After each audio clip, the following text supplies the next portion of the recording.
Hello, Kings fans, and welcome to Kings Talk presented by Cap City Crown. This is Tony with me. As always, we have John. As we speak right now, the Kings have not yet clinched a playoff berth. This could, however, be wrong by the morning.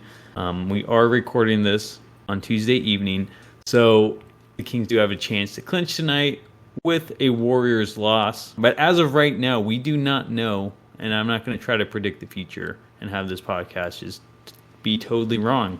But let's hope the Warriors lose tonight. It would have been super nice for the Kings to win on Monday. That was their opportunity right there to win at home in front of the fans to clinch a playoff berth. The Suns won. If the Suns lost before the Kings won, they would have clinched, and it kind of would have been a little lame, I think. The Suns won. Here you go, Kings. Just win the game. Clinch a playoff berth in front of your fans. Unfortunately, they couldn't take down Minnesota. This team has done a pretty good job through this period, kind of focusing on their own business. So it was a shame that they couldn't just take care of business. We don't know if they're going to clinch tonight or the next night. We don't know how or when, but we know it's going to happen. So it just seems kind of sad that they couldn't do it in front of their home crowd, as raucous as they were. I mean, Tony, you saw, was it the last playoff game or at least the last series in Sacramento? I saw the last series ever at Arco Arena. I was at that Kevin Martin buzzer beater game against the Spurs back in 2006. Probably one of my best sports memories ever. The arena was absolutely electric. I believe the Kings won the next game. I don't remember if that was at home or on the road. I want to say I was at game 3. So I believe they tied the series up to a piece, and they lost the next 2. So I wasn't at the last Kings home playoff game, but I was definitely at one of the last playoff games in Sacramento Kings history, which is crazy because I was 9 years old and I am now 26, which is honestly insane how long ago that was. I can't believe it's been that long. It was fun, though, man. I mean, Arco was so loud. And I can't wait for the Golden One Center to have their first playoff game and really feel that atmosphere. And I'm pretty sure, I don't know for a fact, but I'm pretty sure the Kings will have home court advantage in at least the first playoff series. I think they're trying to clinch a top 4 seed here. If they had won on Monday, they would have clinched a top 4 spot, which would have clinched a home court advantage spot. Obviously, the top 4 teams get a home court advantage in the first round. I don't know. If they won on Monday and they were going to clinch a top 4 spot, I'm assuming they'll probably have a top 4 spot.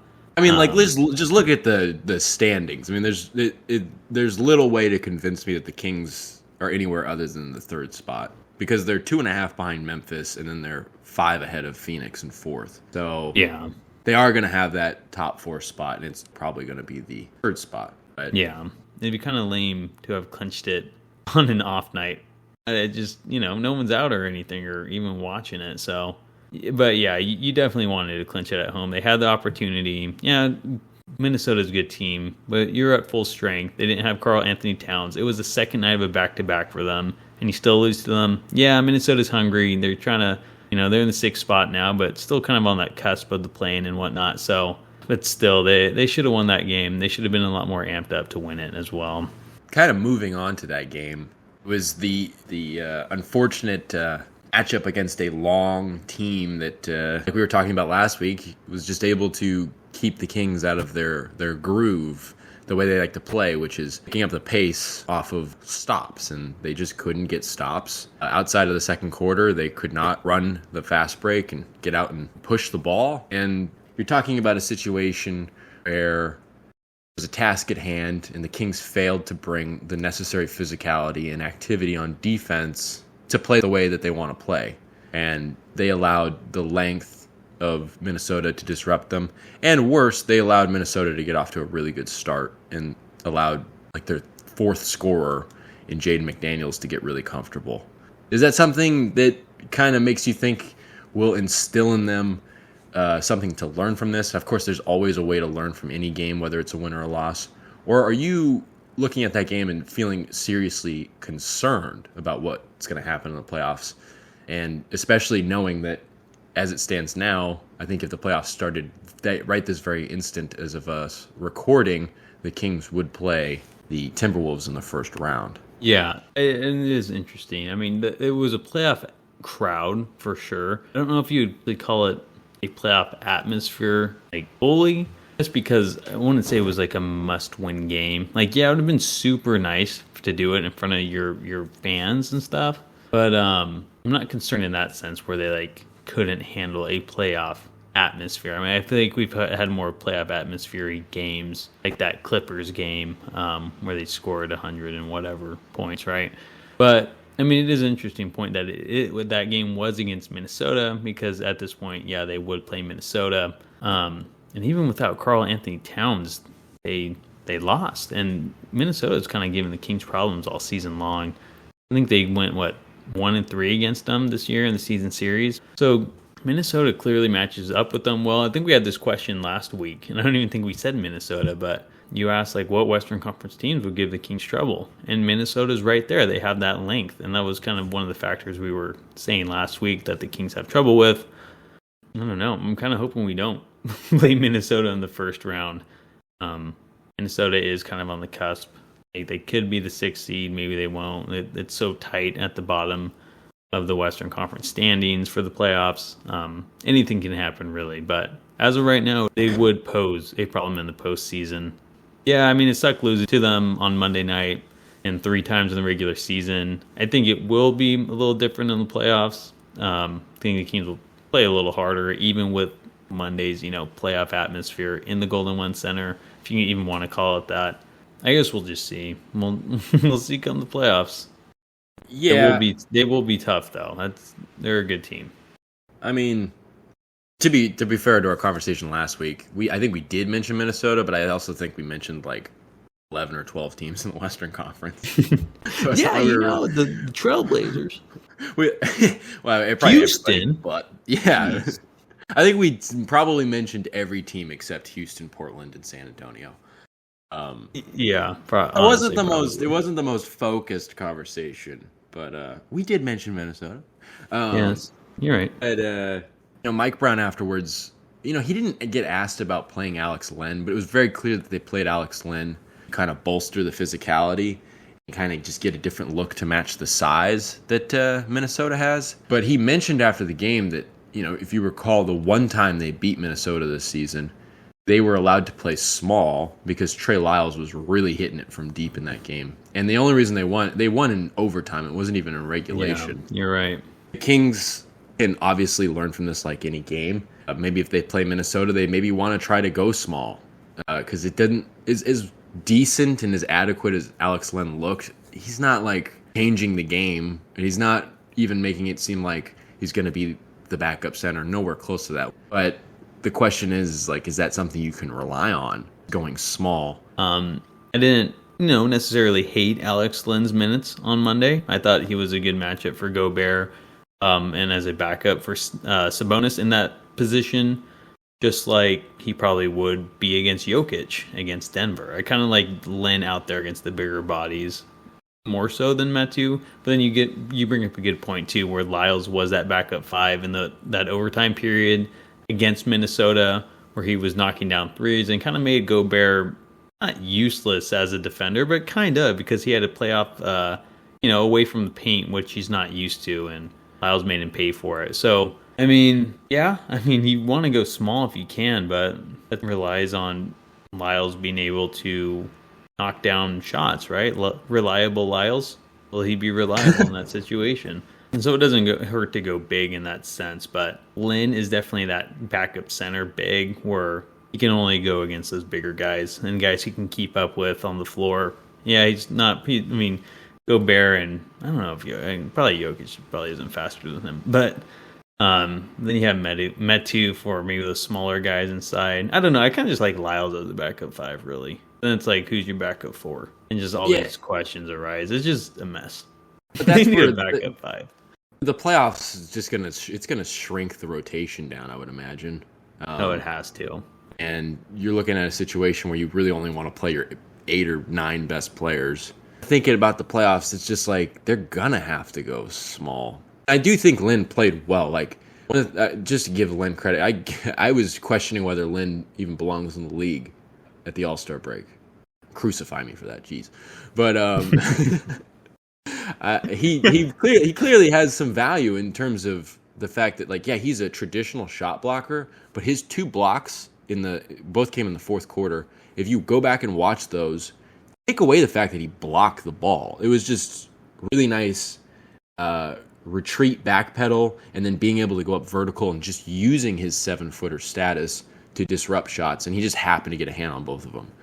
I think he played well in that regard. I think he got an early foul, but other than that, he was pretty solid. I think he only had 1 foul. Obviously, an imposing presence. The issue becomes, once you put Len out there, you're kind of conceding that you're going to play the other team's game. And I don't think that that's not a good thing. Like, Len gave you a chance, but this is why I think it's so important that Chimezie Metu play well. And that sounds silly because he's not really the most reliable option as a backup 5 or let alone an NBA player at times. But, you know, he's shown a lot this season. And part of that, and I guess maybe the best way of looking at it, is that he kind of allows the Kings to play the way they want to play. He runs the floor really well. He's not a terrible defender in terms of kind of doing the types of things that Mike Brown wants to do. He at least seems intent on doing the right things and has the athleticism and enough kind of verticality and length to, you know, follow through with that. And kind of talking about that running the floor thing, that becomes really good in the second unit amongst those guys. And I just think that when he's playing his best and when he's actually fulfilling that backup 5 role, he's got the team kind of in a good place rotationally. Now, it gets sticky in terms of his reliability, especially when it comes to the playoffs. I mean... Yeah, I don't know. It'll be interesting to see what Brown does. 'Cause I mean, like, the best option... I'm not saying the best option, but, like, you would think Lyles, because he's your best player as that backup 5. Maybe not your best player as a backup 5, but he's your best player out of Metu and Len. Do you think you'd have him out there? But then, I don't know. It's confusing. I think we'll see Metu in the playoffs. I don't know. It's weird. I don't know. He's, like, not playing now. it's like based on matchups. Because if the Kings play the Warriors in the first round, I think damn for sure you're going to see Metu. Because Metu he got himself on the map, rotationally speaking, against the Warriors. And again, this is where I'm like, damn it. I know you don't want Chimezie Metu shooting threes. I know it was never really a realistic thing to rely on. And there's Chimezie Metu fans out there that say, you just wait. And I'm like, yeah, and I don't have that much time on my hands. But yeah, exactly. It would be so big if he could hit threes. Or at least be a little convincing. Granted, I'll give him credit. I think we've only seen him force like a handful of threes this season. Like, it's really low. As opposed to when you were watching him last season, it's like every opportunity he had to put up a 3, he would do it. But I don't know. I'm just complaining at this point. I'm just listing all the discrepancies with the personnel behind Sabonis for the 5.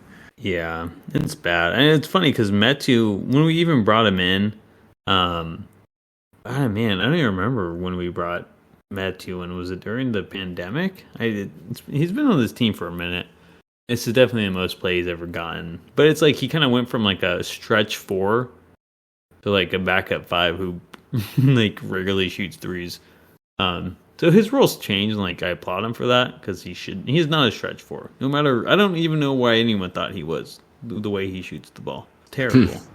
But yeah, of course it'd be great if he made him, but he doesn't. And so the less he takes, I'm happy with it. And you can't really change that in the playoffs, unfortunately. I mean, it'd be huge if he just became like automatic or deep, but I think we've seen Metu enough in Sacramento to know, even though we want to say he's a stretch big, he's really not. And calling him a stretch big is more of like a liability. Yeah. It's untimely that the backup 5 talk has all of a sudden accelerated to the front of the discourse again. But it is weird that Metu kind of just disappeared, considering he was the go-to all year. My theory is, like, do you remember is like the end of December, he lost his job and then he got it back in like the second week of January. And I think for those first several games back, he played with kind of like a renewed sense of I don't want to say purpose, but he kind of had like a clear-eyed view of what his place was on the floor, what he does well, and what he can do well to help this team. So I don't know. I wouldn't be surprised if this is like, let's just try to light that fire under Chimezie. I mean, light that fire under him. I mean, like let's not put him in against Minnesota. Let's just light that fire underneath him and see what he does against Portland. Anything at this point. I don't know though. That's totally speculation and went straight out my ass. Yeah. Oh well. I don't know either. I guess we'll find out come playoff time if he plays or not. Yeah. Stay tuned for the playoffs. I don't know if you guys were going to do that. Yeah. Did you know we're going to probably make the playoffs? The Kings are going to be in the playoffs. The Kings are making the playoffs this year? I know. That's like our podcast. Huge. I was doing a little bit of snooping online, and I found out that the Kings, they're on the cusp of clinching a playoff spot. Who knew? Unreal. Kings about to make the playoffs. Still don't have a backup five. Just imagine what they can do once they have a backup five. It's so weird because it's like a backup five. Sabonis. It's like that guy plays 8 to 12 minutes. I feel like. Yeah, it's like a little time. Just need you. And that's why I kind of almost buy into that little stupid theory I had that it's like they're just trying to light a fire under Chimezie Metu because that's what you want is you want that energy, you want that kind of just let it all out on the floor for those 8 minutes or whatever, because it is such a short stint. Where did Nerlens Noel go? Brooklyn. What? Why would he go to Brooklyn? Whatever. He's not even playing. He kind of sucks. 14 minutes a game. He's shooting 16%. I like him. It takes a bit to get mixed into things, but I almost really kind of like that kind of as a backup to Claxton. Yeah, Claxton's good. I like Claxton. But it's like, why not? Is Brooklyn even in the... I don't even know. Is Brooklyn in the playoffs? Now I just sound like really stupid. I think they are. They're like the 5th or 6th seed in the East. Still. Wow. Jack Vaughn, baby. What's up, Jacques? Yeah, they're the 6th seed. And they're probably New York team is 5-6, baby. Yeah. Damn. It's like how the top 4, that's all you need to worry about in the Eastern Conference. Oh, yeah. More like top 2. I think Philadelphia is at least put themselves ahead of what I thought they were going to be. I hate Philadelphia. You know who else I hate? I hate Rudy Gobert. I could not stand watching that guy on Monday. It's like... You not like about Rudy Gobert? I'm interested. What do I not like? He looks like a fucking whiner. That's all he seems to do. Don't you think people would say that about Domas Sabonis, though? Yeah, I hate Domas' whining, though. I hate it. I'm like, dude, stop it. Stop whining because I can't defend you. I can't do it. I think a little bit's out of his control. I don't think he knows that the expression on his face looks like so dumb. It kind of looks like a kid on the playground. I think it's funny. I find it humorous. I'm honestly sick of Fox and Sabonis' whining. I always just hate that. I always hate that in players, and now it's like, man, I can't even speak anymore because you guys are just crybabies. I think it's stupid that while I do think it, from an outside perspective, I do think NBA refs do a decent job of, like, if they fuck up for a while and they're giving too many whistles to somebody else, do a pretty good job of listening to the critique and going back the other way. But then in the same light, it's like, why the fuck do you have to do that? Why don't you just call the game the way it is? I know. Yeah, it is frustrating. So I really, by that standard, I think it puts players in a position where they more emboldened and they feel like there's actually a strategy to doing that. And it just kind of spirals out of control at that point. Because you'd see it with Fox all the time. He's just arms out. Just kind of dribble into the middle of the paint, put up a shot, and wait for contact. Be like, where is it? Like, is that the kind of game? He does do that a lot. So good at what you do. Why are you doing that? Yeah, I agree. I think I was looking at a chart the other day too. It's like free throw. What's the word? Like disparities. Like I don't know. I don't even know how to explain it. Like who's had the most free throws, and who's had like against like their opposed. Man, I am just explaining this so bad. So it's like so say if I have 10 free throws and you only had 5 this game, like the disparity would be 5, right? Am I saying this right? Yeah, like the difference. The difference, the free throw difference. There we go. Differential. Sorry. Yeah, the differential. Boom. That's the word. That was exactly the word I was looking for. So I think the Lakers were like number 1 by like an absurd amount. But then the Kings were like number 3. In terms of having positive differential? For having positive differential, yeah. I think it was Lakers 1, someone 2, then the Kings 3. Like as in like they had more calls than their opponent by the third most in the National Basketball Association. Well, there you go. I mean, how many times did they get to the line against Minnesota? Like 40 times? 40 times. They had 40 free throw attempts against Minnesota. They had 40 free throws on Monday? Yes. Wow. Minnesota had 34, so it was neck and neck. Okay, at least it was equal. That's a lot, though. 40? Jeez. When did the Kings ever go 40? What did they shoot? Let me pull that up. I don't have that down. Why is it impossible to... There it is. Oh! When you look up on Google, you're like, Kings Timberwolves. It'll show you a game from January. Yeah, that's the one I'm looking up. Well, I guess it doesn't matter. I was just kind of wondering. I mean, we know what the issue was. It was the free throws. I mean, it was the 3-point shooting. Okay, I can't even find it. But yeah, well, yeah, I mean, a bad shooting night's going to happen. You play better defense. I still think all that's avoided.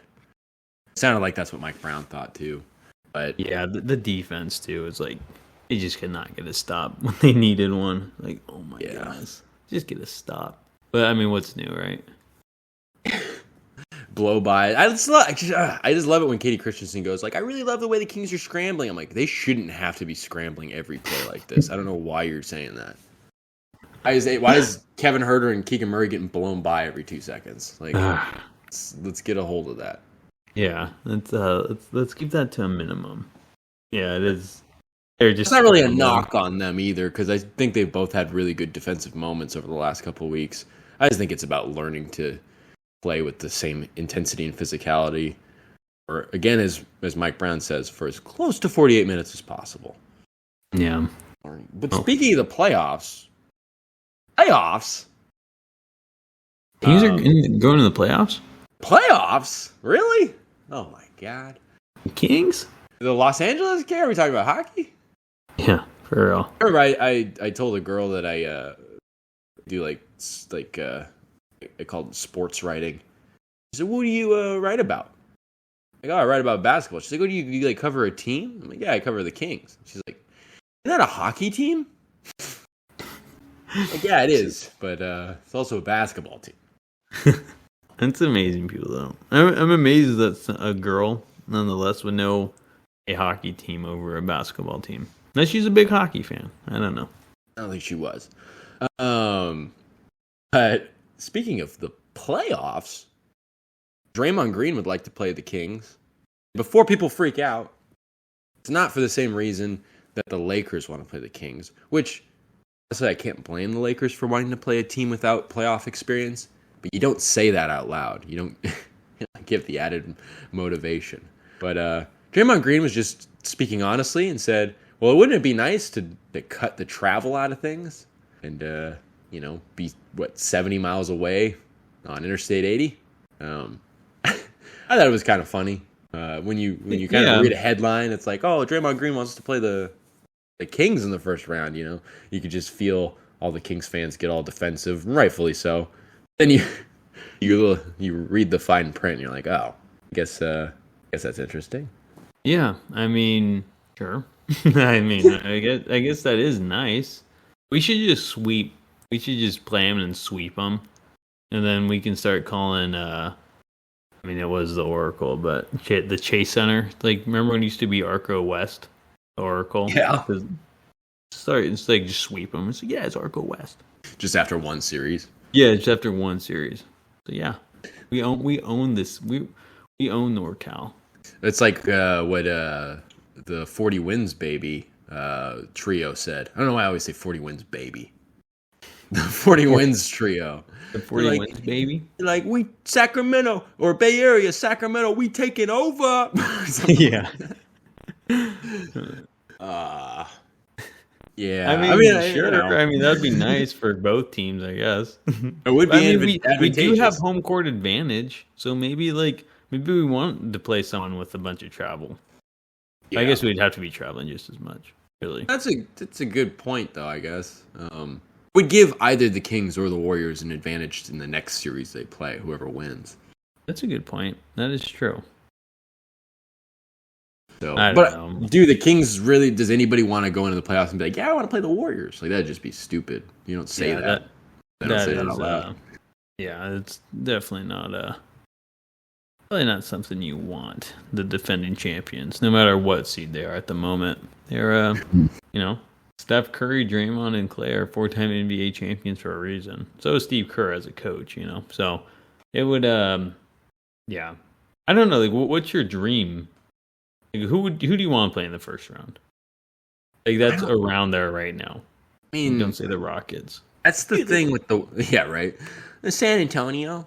I know Pop has a lot of good experience and he gets his guys playing the right way, but I really think that if the Kings could play San Antonio in the first round, they'd have a really easy time. Let's see who's even in here. Looking at it, I mean, you're going to either run into teams like Minnesota, like we kind of highlighted. There's a lot of issues. The Warriors have a lot of experience. If the Suns fell to the 6th seed, you'd have that issue. The Clippers are one of those teams where I feel like, I think you said it would be interesting and wouldn't be so out of a matchup because the Pelicans and just like the Timberwolves are on fire right now. The Lakers are kind of a dangerous team. So if I had to funnel it down, either like if I was the Kings and I was keeping this to myself, I'd be probably okay with seeing I don't even want to say the Clippers though. I mean, isn't Paul George out?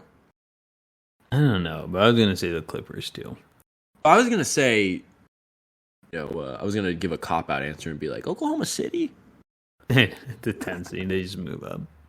Utah, Dallas, if any of those teams can make it. It's crazy. Dallas is not even in the play-in at this moment. That's insane.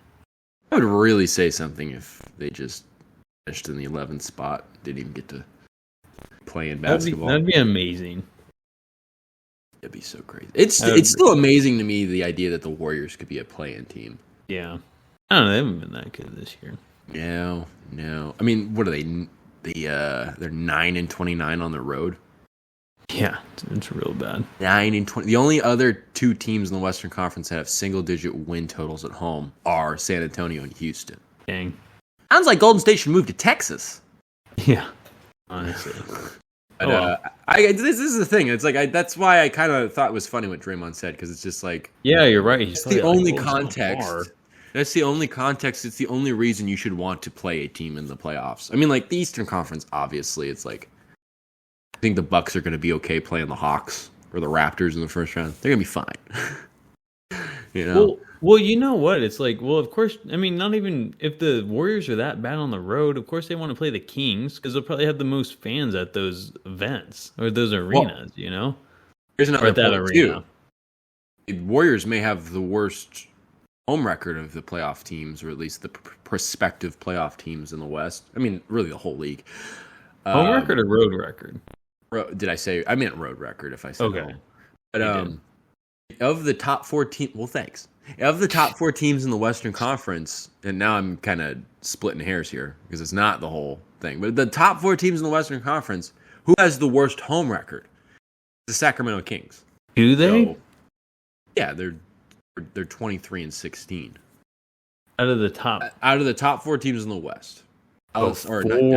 They said the top 14. I told you I'm splitting hairs here. I'm splitting hairs to make a point. You are splitting hairs. I don't want to have to keep saying it, but I don't know. The Kings don't. They do need to take advantage of home court. They don't. That's what I was saying with that whole thing in front of Minnesota. It's just like we're in front of the crowd trying to take on Minnesota. It's just like I see. Yeah, you're right. They don't. They haven't. Like, this year. They've been on the road. Yeah. Maybe let's just drop down to the 5 seed. Let's not have home court advantage. Our first playoff series, or at all. Just drop down to the next 7 8th seed. We're just gonna go play-in and just win it. Be the 8th seed. We won't have home court advantage all until never. Really. Be perfect. They'll win the finals. Man. That is interesting, though. You're right. I see your point now a little better with Minnesota. Like they do not take advantage of that home crowd, and this is one of the best crowds in the NBA. I mean, that one of those Jazz games when Herter hit that three to take the lead. It was like the day. It was like the 30th of December, was it? Yeah, like somewhere around New Year's. That was crazy for a game in December. That crowd was roaring, and they've been roaring all year. So, and the Kings. I mean, you want to be better than 23-16 as the 4th seed too. I mean, they could be pushing for that 1st seed, like 5 more wins. Right. 28-11, which I mean they should be, honestly. But yeah. I mean, don't lose sight of the fact that the Kings also. I mean, it is. Oh, I'm losing right off of that. They got the 22-14 away record, which is extremely good. I think the only other team that has the only other teams that have winning records on the road are, I think, Denver and the Clippers. Western Conference, that is. That's only one game over 500 that I look at. Yeah. So it's like the Kings are among the very best of the Western Conference. You don't want to say they're terrible at home. They're good at home. I mean, they're 7 games above 500 at home, but it's just like, I guess if you are going to focus on that, you can't ignore the fact that they are undeniably the best road team in the league. In the Western Conference, because the Bucks and the Celtics have quite good away records as well. And even the 76ers, they're 23-15. But Tony hates Philadelphia. God forbid I bring them up. Hate the Sixers. I hate Harden, I hate Embiid, and I hate Philadelphia. I want to see the Philadelphia 76ers go to the finals and lose. Just give them the trifecta. Second place. Man, that is hella true. You're right. Philadelphia is 0-2 this year. Philly. In the finals, or whatever you want to call it. And hopefully a Northern California team can beat them in the finals. Still not over that NFC Championship game. Sorry, the Kings will do it. Sacramento, baby! Kings, Philly, finals. I feel like would be a pretty bad matchup for the Kings, no offense. Oh, yeah. The 2 games against Philadelphia this season were not pretty games. Although, to be fair, the second one I think was the second of a back-to-back, and they were really tired. Which is the same thing with the Celtics thing. It's a damn shame the Kings have played some really good teams, but like on the worst possible scenario for rest. Yeah. I know it is kind of a bummer. That's why, like we were talking about last week, might as well just start resting, guys. I mean, it's too late, but I mean, they should have. Well, okay. That's a good transition to another topic I got. Yeah, spill it out. So, Malik Monk, in the first 13 games after the All-Star break, came out on a tear. 14.8 points per game on 50.4% from the field and an even 50% from 3, with 4.3 assists and 3 rebounds per game. Now, in his last 5, he's averaging 9.8 points per game on 29.8% from the field, 22.2% from 3, only 2.4 assists per game, and 1.8 rebounds. Now, granted, one of those 5 games, he did get ejected early, against the Utah Jazz?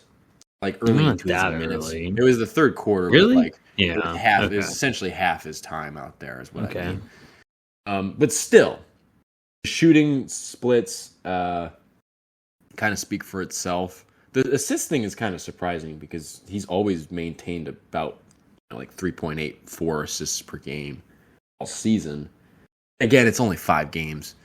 Well, no, let me tell you. Let me just jump in. You said 13 games after the All-Star break, he was doing well. In the last 5, he's been bad? Yeah. Okay, and how many games are left in the season? 7? Perfect. I'm going to tell you why this is the best thing that can be happening for the Kings. Because he's getting out. Because I've said this all year. Malik Monk is streaky as hell. He's streaky as hell. He's going to be on a tear. But then right after that, he's going to suck. And guess what? He was on his tear. He's going to suck for the next 7 or 12 games, 5 plus 7. And then right in time for the playoffs, he's going to heat back up. I'm happy with it, honestly. There's no fighting it. I'm telling you, as a guy who played recreational pickup basketball, I understand streakiness. I'm trying to explain this as a like an NBA guy going to the playoffs, but it's like, and you just have to watch the guy. He's gonna find it, but he is literally gonna suck for the next probably at least another 5 games. You won't even see like a decent game in between. he's just gonna be he's gonna be awful, and that's okay because you want him hot for the playoffs. And that's Malik Monk. That's just kind of who you have to deal with as a player, and hope he play makes in other ways. But usually everything falls apart at the same time with that guy. I think that's an interesting take, but I would add this element to it. This is something that I saw when I saw this. Now, consider the fact that out of the All-Star break, you're coming off of a period of rest. So he played 13 really good games off a period of rest. Now, that period of rest was extended by the fact that he had that ankle sprain against Dallas before the break. So he missed, I think, the last 2 games before the break. Maybe it was just the last game and a half. But, you know, of course, you're dealing with an ankle injury, but still you're off your feet for a little bit at a time. And now you've played 13 games, and as we know, they've been playing a lot of these games in a small stretch of time, lots of back-to-backs, 3 and 4 nights type things. I would almost say that this is why I wanted to transition to this topic off of the notion of resting Kings players. Maybe he just needs to take a few off, you know?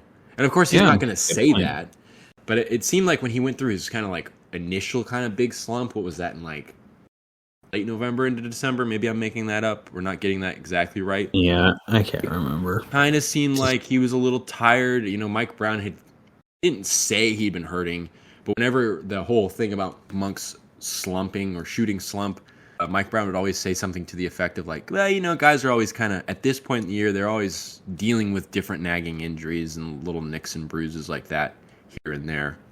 So, you know, you can't help wondering whether or not that plays into it. You can't really deny it. I mean, if he's saying it affects everybody, then it's affecting Monk, and that's got to be a partial reason as to why he's going through a bit of a slump. So I would almost say that they're going to clinch the playoff spot. It seems like they're going to clinch a spot in the top 4. It really doesn't seem like that 3 spot's going anywhere. I mean, like, maybe the Kings can overtake the Grizzlies. The Grizzlies have really well getting everybody back, essentially. I don't want to, like, mess with the groove, but you saw Kevin Huerter get 3 games off with his leg injury. Comes back and he's playing really good basketball. He kind of already had been playing good basketball before that, but I don't know. I think something to a little quick restart, like a soft reset or a quick recharge, if you will. I mean, might as well rest him. Didn't Brown step in and said Fox wasn't playing, like a month ago against OKC or something, where it's like, no, you're... With the hamstring, yeah. Yeah, so it's like, maybe you just step in here, because I don't think Malik's the type of guy to be like, sit me out, coach. He's just not that type of guy. So maybe it is up to Brown to go in. It's like, nah. You're sitting out the next game or two. You know, because, I mean, the Kings really just need to be ready for the playoffs and be at full strength. And if a injury's nagging him now, rest him. Get him ready. So, but we'll see. I mean, I also just think he's streaky. And he'll be okay. I think you're totally right about that. It was like something you said last week was like, when you see Malik Monk miss those first like couple shots, you just know it's not going to happen. And I feel like that happened against Boston, and it happened against Minnesota the other night. It made me think of this as a topic. It's just so true. He misses the first 2 or 3 jumpers at least. I mean, layups are layups. He's an athletic guy. It's like if those jumpers aren't falling, I can promise you he's not going to make a 3. You know, maybe a mid-range, but it's a big part of his game is the jump shot. So when that's not going, it's not going. Yeah, so we'll have to see with him because he'll be kind of critical in the playoffs. Oh yeah, it's very fair critical. to say. And I think the playoffs for him, I think it would amplify him even more. I think he's one of those guys who I could see turning it up to the next level and staying there. I think that's just the type of guy he is, who's going to rise to the occasion. I mean, I can't really say from experience. I don't even know if the guy's ever made the playoffs. I was going to say, I don't think he has he? But he seems, I just the way he plays, I think his enthusiasm, the way he plays so electric. And I think he has fun at the end of the day. And I think that's good for players in like a stressful situation. So I do think he's a guy who's going to play well in the playoffs. I could see it. That would be a hell of a time to turn it on again. Thinking about giving people time off, and I guess that would mean someone would have to step up. Somebody who stepped up on against the Jazz on, what was that, Saturday night? With Aaron Fox out with a hamstring injury. Matthew Dellavedova had some great minutes in the backup point guard role, as he so often does. I'm not going to say I'm surprised, but I've always wondered, and it's not like he plays a ton, so it's not like he's taking a toll on his body, but you always kind of wonder, like, well, what happens when the game really starts to speed up? Will it affect him at all? And it's just like, this guy's just fine out there. He's just absolutely terrific. Won the Defensive Player of the Game chain, even though, as Mike Brown has said, it seems like, or I think Dellavedova said it himself. He said that the chain pretty much belongs to Davion Mitchell. So, and Davion Mitchell nice probably should have won at that game, but they're spreading the love around. I don't know. I know you really love Matthew Dellavedova. I know I really like Matthew Dellavedova. I know a lot of fans really like Matthew Dellavedova. I feel like this is a nice opportunity just to remind everybody that this guy is more than a third point guard. That he's more than Matthew Dellavedova. He's the whole delicatessen. Whatever meat you want, whatever cheese, type of bread, marble rye, you got it. Matthew Dellavedova. Yeah. He gives you a little bit of everything. I do. I said this. This is like when I'm looking back. It's like a season review almost. And it's like, I said he was gonna be perfect for the third string point guard because he's gonna embrace that third string point guard role so well. It's just something you can really appreciate it because no one wants to be third string, but he does. Maybe he doesn't. He still embraces it. He's great at coming in in his sporadic minutes he's had through the season. I love that guy. I've always loved him. I mean, ever since he guarded Steph in the playoffs in 2016. Hard not to love that guy. But yeah, I think one of the things that comes to mind just there is the thing that you'll hear Katie Christensen note a lot, which is he would have made a lot more money had he stayed playing for Melbourne in Australia. He took less money to come be a third point guard, essentially a player coach. And I don't know. That guy just... He's the Kings' Udonis Haslem. He's it's Udonis interesting. Haslem of Sacramento. I think Damian Lillard just said, I just saw it in passing, but I think he was saying something about things that have changed in the league. There's not as much respect for old guard players. You don't see as many vets on teams. It's when I heard that, I was like, oh, like you said, Haslam in Miami or Iguodala in Golden State or Dellavedova in Sacramento. Yeah. Those guys provide that veteran presence. You see what Dellavedova does just talking to Terrence Davis, or his ability to constantly talk to guys on the bench, talk to guys out on the floor from the bench, kind of like a coach. And I don't know. I just feel like every team should want a guy like that. And if they can play and kind of step in the way Dellavedova can, I think... I don't know about Iguodala at this age, and I don't think they really ever expect Haslam to play. But, that's just money. That's just butter on top of that biscuit at that point. And Delly. I love that addition to Sacramento. And yeah, the Kings have one of the younger teams in the league, but you need that veteran presence. Him and Barnes are clearly the veterans of the team, and I mean that's definitely guidance you need and leadership you need on and off the court. What if we faced the Warriors in the first round and then when we just threw out Delly on Steph? I don't know. Can Delly still do that? I don't know. He would go back to the hospital due to exhaustion to do it. I know he would. He would totally try to do it. But yeah, I think being 10 years older in your mid-30s is a little different than being in your mid-20s. But he would put his life on the line to try to just to make everything tougher for Steph Curry. Yeah, I would love to see even just a small glimpse of that. Even just him guarding him for one possession would be. I mean it's so weird because it's Matthew Dellavedova, but I feel like the NBA would be watching that possession. Yeah, just because it was such a historical thing that happened. I mean, that was Steph, 2-time unanimous MVP, getting locked down by a little Australian Matthew Dellavedova. The altered series. Yeah, big time. All right, Draymond, we want to see you now. Arco West. You want to travel less? I want to see Delly get on Steph. Well, not Delly get on. That sounds kind of weird, but you know what I mean. Yeah. Either way, we love you, Delly. Delly. What's up, Dell? Dell Computers. Matthew Dell. DV. Matthew Del Taco. What's up? But you brought up Harrison Barnes there, and did I? Oh, yeah, I did. Mentioned him in reference to playoff and championship Leadership. experience Harry. and that kind of Harry leadership. and Harry Delly. Barnes? Yeah. Yeah. Harry Barnes. Yeah, sorry. No, it's all right. No. You can join me whenever. You're free to speak up whenever. We're co-hosts, But I would like to think that I'm the host. I'm just and you're just like a just schmo. guy I bring on. The expert that has no expertise is me. But on the notion of Harrison Barnes, just over the last 3 games, I think against Phoenix, he had like a really big kind of fourth quarter. I think he scored 11 points in the fourth quarter. And I think against Utah, he had a pretty nice second half after a quiet first half. And then against Minnesota most recently, he kind of got it going in the first quarter, getting the offense on track for the first time in the game, it felt like, by getting inside. I think he was the guy that had initiated the attack inside that kind of bounced the ship, as it were, in the first quarter there against Minnesota. And it just kind of illustrates the point that Harrison Barnes doesn't always have to be a heavy offensive production type guy at all times, but that he can fill in when necessary, that he can kind of take command when necessary, when things are kind of depleted in other areas, and step up. So with that kind of, role in mind, or responsibility in mind, what do you see for him come the playoffs? Do you think that that's something that's going to be expanded? Like, is he going to have to step up more? Is he going to step up more, or is it going to be about the same?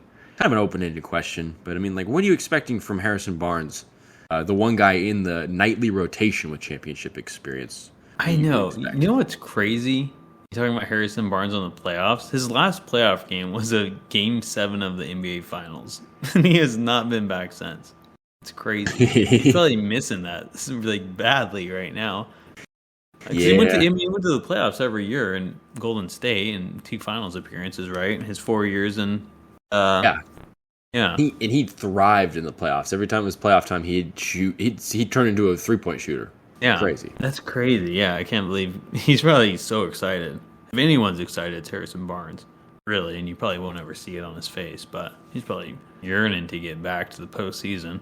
But from what I expect from Barnes is, I mean, definitely that veteran guy who has that playoff experience, even though he's been 5 years removed from it now or something.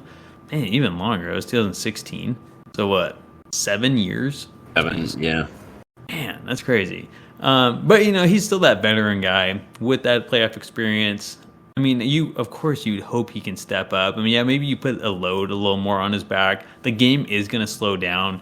Harrison Barnes is more of that half-court guy. Probably one of the better half-court guys on the team, I'd say. He can play it slow it down.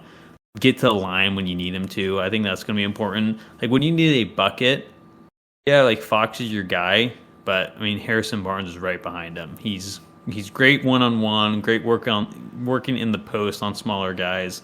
So I think that's where you're really going to see him shine, is in those situations. And like you said, he needs to knock down threes at a high rate, at a high clip during the playoffs. And I mean, he definitely did not do that during the finals. The last time he was in the playoffs, he was terrible. I remember one of the reasons Golden State lost, but has elevated his game in the postseason, can hit the threes well. So that's kind of what I'm expecting to see. A little bit bigger of a role, just because of the slower pace of play that the playoffs bring, and he's a guy who will excel in that half court kind of game. Yeah, I mean, those moments where he has to step up, I think those are going to be amplified in the playoffs, especially amongst a team that doesn't have as much playoff experience. It'll be imperative that he does not hesitate to take control. Obviously, you have 2 superstars, Fox and Sabonis, so that really makes it helpful. And hopefully that kind of allows things to maybe let him pick up where he left off in the playoffs, playing alongside such talented guys. He's obviously going to have to be huge for the Kings in the playoffs. He needs to be the 3rd best player. I mean, I think he is already, but he's really going to be the 3rd best player in the playoffs. Yeah, it's really gonna like, where he'll make an impact with the scoring one game, he'll make the impact maybe with a little bit of defense in another game, and then he'll make like an impact on the boards in another game. And it's like a varied impact from game to game, moment to moment. I think it's going to just require a little bit more from him because, I mean, he, in a lot of ways, I mean, just down to experience, he's the guy. I mean, he's the guy that's been there, that's done it. And I think one of the things that he does really well is leads by example. And that'll be huge come playoff time and whatnot. And, yeah, it will be. And whenever he gets aggressive, it's the right move. And so it's just the absolute right type of aggression. And that'll be critical in terms of leading by example. Yeah. It's one of those things where I think a lot of people appreciate Harrison Barnes, but the playoffs is really going to be the opportunity to underscore that. You need big production from Fox, Sabonis, and Barnes. And not like big Barnes production, but like he needs to be on his A game for sure. Yeah. I guess we're not really stating anything new at that point, but yeah. We got the playoffs coming up. It's here in late March. You watching March Madness? No. And neither am I. I'm not watching a single game. I've never cared for it. Not really a big college basketball guy as it is, except when like draft season comes along and then I have to pretend to be. But apparently De'Aaron Fox isn't a huge fan of watching college basketball either. He said like something to the effect of, the shot making is obviously not as good, the refereeing is not as good, and the coaching is not as good. It's not really something he wants to watch. And a lot of people give him flack for that, calling college basketball the purest form of the game. Do you have any initial reactions? Do you agree with De'Aaron Fox? Do you think it's that big of a deal that he said that? I mean, I don't think it's a big deal. I mean, if I said it, no one would care. Because I feel the same way. I mean, it's not like I don't like college basketball. It's just like I have the option between NBA and college. I'm choosing NBA 10 times out of 10. It's just better players, better athletes. I'd rather watch that. And that's my main reason. It's just better basketball. I get it. College basketball it's its purest form, but I mean, I'd rather watch the top athletes, play. It's like, why do you like? It'd be like, well, I don't watch the XFL. I only watch the NFL. I don't like the XFL. It's like, yeah, clearly. I don't see you watching minor league baseball, or the G League. Like, difference. I think a better comparison would be how Texas is really into high school football? Yeah. That's their thing, and that's fine. And that's probably the purest form of football.